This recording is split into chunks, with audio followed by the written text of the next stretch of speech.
Papakain muna ako at mga gutom na to. Ganyan lang ako magpakain, patak-patak lang sa gilid para lahat nakukuha nila. Tapos pantay dapat ang spread ng BBS. Yun magpapakain tayo ngayon ng fry Hindi ko sila napakain kahapon. Hindi ko sila napakain na isang araw kahapon at bumagsak yung BBS natin, nag-crash, namatay. Pang 3 days na kasi yun. Kaya nag-hatch muna ako ng bago. Ito, kukuha na ako ng bago.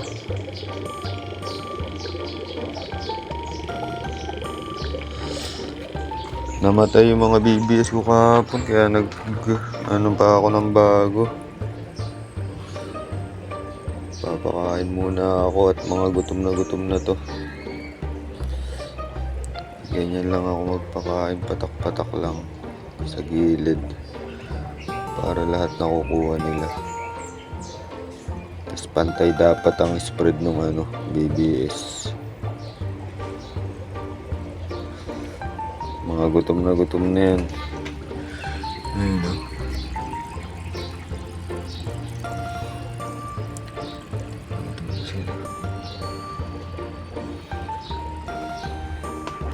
Itong isa dito naman patak-patak lang din at sila mga gutom na gutom.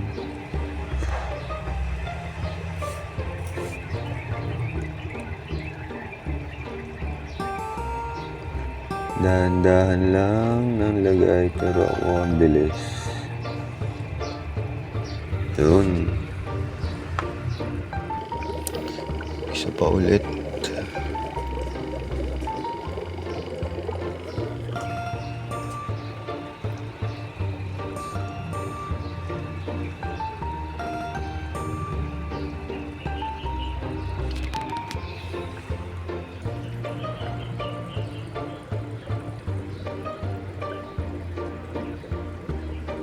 Alright.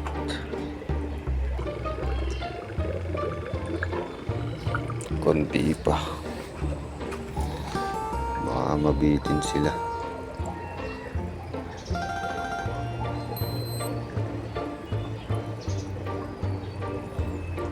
Yan. Okay na siguro yan. Para hindi sila masyado na overfeed. Tsaka hindi nabubulok yung mga sobrang BBS. Pati dito okay na siguro. Kumunti na rin yung laman na ito, marami nang namatay. Pero okay lang yan. Ililipat ko sila sa grow out pag naayos ko. Ayun pala, nakabili na ako ng storage box. Ayun nakabili na ako. Kaya mas maganda mailipat na sila sa mas malaki. Ililipat ko sila parehas pero hindi ko alam kung paano lipat ang gagawin ko. Kasi baka may stress sila pag nilipat na naman ang nilipat.